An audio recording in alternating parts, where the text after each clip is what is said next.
It's commonly asserted that there is an interconnected system in which consciousness uses to express itself divinely. This is the chakra system, connected by the Kundalini, which binds together energy in an electromagnetic field existing in a matrix of geometry. When we think of these topics, most of us don't question their validity or purpose.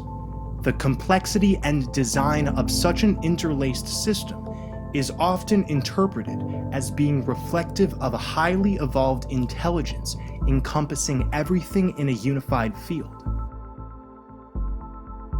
But these fields, these supposed reflections of Source, are actually a part of an elaborate overlay system designed to ensnare infinite consciousness into a finite existence.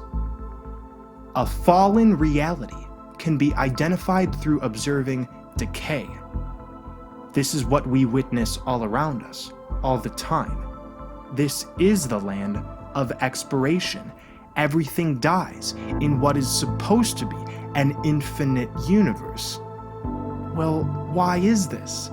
It's because we're currently existing in a copy of the true template of the infinite universe, where we currently reside outside of time. Essentially, there is an elaborate overlay burying the original template of Earth. In my last video, we talked about the visible light spectrum and how infinite potential has been converted into finite potential via this system of 7. Our heart energy has been spread into a rigid system, therefore binding us to electromagnetic fields. Corresponding to these 7 main chakras are the 7 layers of the aura. As pretty as the aura looks, these layers represent the lack of integration of the infinite. The chakras and the layers of the aura should be integrated as one pure light that is never able to become overactive or imbalanced like the chakras. But our essence has been put through a labyrinth and is now fragmented rather than working as a fully tuned unit. We have been put on a cycle of birth and death in order for our life force to be properly extracted, which now funnels bioemissions leaking from our multi-layered Aura Kundalini chakra overlay system existing within geometrical fields. But the original light essence, which the living souls carry, is not bound to any geometrical form. It's formless. That's the point. Our essence is transcendent beyond time and space. So when we're dealing with these sacred geometric containers, we're not dealing with the breath of the infinite. These are grids that have been imposed. We're not living in a simulation necessarily, but it's like it. It's an entrapment system that uses AI code to fractalize us and our environment into a hyper-physical state. This entrapment system is guided by Metatrons Cube, a geometrical symbol said to form the map of creation. The idea is that source energy, through the field of Metatrons Cube, creates the potential of creation, a field of high vibrational frequencies that ripple out, eventually solidifying into physical matter. Metatrons Cube gives the holder of the formula the ability to create a third-dimensional false matrix through the creation of platonic solids.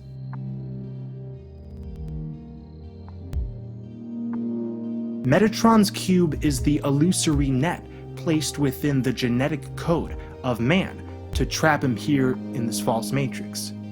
This cube and its computer-like formulas aim to prevent the living souls from tapping into their infinite nature. So I know a lot of us love sacred geometry, and I'll admit, it's quite pleasant to look at, but sacred geometry is the Metatronic deception. And we should ask ourselves, why would creation be bound to such a maze of interrelated angles? It's not. This is a part of an overlay. Let's look at the word physical. Phi stands for the golden ratio. The golden ratio layers Earth and its biology through the Fibonacci sequence. But the Fibonacci sequence should really be called the fib of no chi. The word itself is revealing to us the artificiality of such a mathematical formula. I'm not suggesting reality has no inherent sacredness or interconnectedness. I'm saying behind the Fibonacci sequence, the golden ratio, behind these energetic enslavement formulas exists a true unwavering energy. It is this limitless energy which is ensnared in such geometry. Hence why the geometry is so beautiful. So the fields themselves are brimming with life. The essence is there, but through involvement with these overlays, the fields are able to be extracted, not only from humans, from everything. The flower of life symbol is considered the symbol of the infinite, but it's actually the symbol of the finite. It consumes itself instead of expanding. The flower of life has a circle around it. Indeed, it does mean everything is interconnected, but also captured. A prism takes light and converts it into 7 primary colors, the prism of physical reality, or rather, the prison of consciousness, the rainbow, which reigns over this matrix, hoping that humanity bows to this prism. The electromagnetic shape of the overlay is the toroidal field.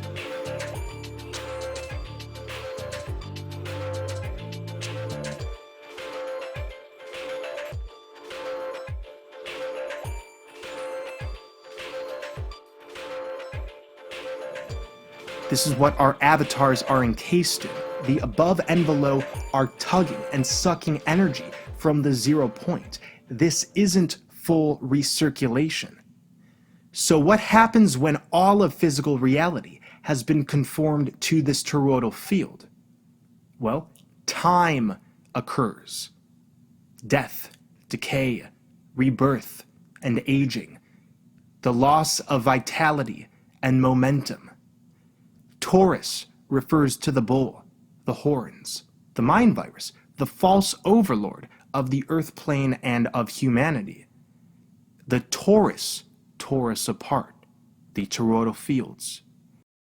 Carbon-based life appeared after the AI cosmic invader species injected corruptions within the genome, thus initiating the fractalization of us and of Earth into the matrix overlays. In the original healthy version of Earth, there was no decay or cycles, which, by the way, are really just loops.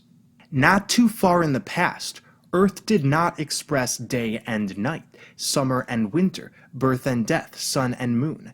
Physicality was not a death sentence as it is now. It was a state which, among other densities, could be experienced. The genetic corruptions were injected alongside creating the matrix overlays. We somehow consented to activating our mutated DNA, and now didn't have this choice to cycle from ethereal to physical. Our bodies solidified as carbon-based, and ever since we've been extremely fragile and vulnerable, physically, feeling the burdens of a physiology which requires maintenance. And through over-identification with these bodies, many of us have become akin to biorobots. However, this is all about consent. Just because we're temporarily involved in this prism doesn't mean we are disconnected from anything. The truth is, amidst all the deception, we remain enormous generators of energy. That's why there's energy extraction to begin with. So the name of the game is to disconnect from the avenues of extraction. By practicing this sovereignty, we can connect with infinite potential within a finite overlay. therefore creating rips in the time-space continuum and transforming the karma-soul recycling loop of birth and death into a constant flow of creation. At a quantum level, we chose this experience to project ourselves into this splintered mirror. Some of us have lost our way, some of us have kept our ground.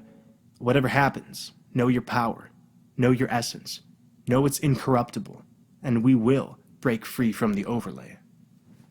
These geometric patterns come from you. So all of these lines, all of these angles have been extracted from us, and it's our identification with this reality, which takes our energy and builds it into these structures. So the flower of life, any pattern within Metatrons Cube.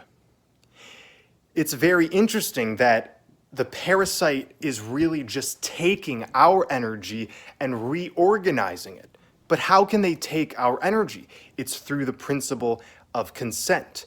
And that is where full responsibility comes in. Because our essence is divine, every single thing we encounter ends up becoming a learning lesson. So what began as a parasitic situation is now a game. It's now a kind of cosmic test. And as long as we keep identifying more and more with the issues here, with divide and conquer strategies, with the false light hive mind spirituality, which has no relevance to our true infinite nature, then we won't actually break free from this system.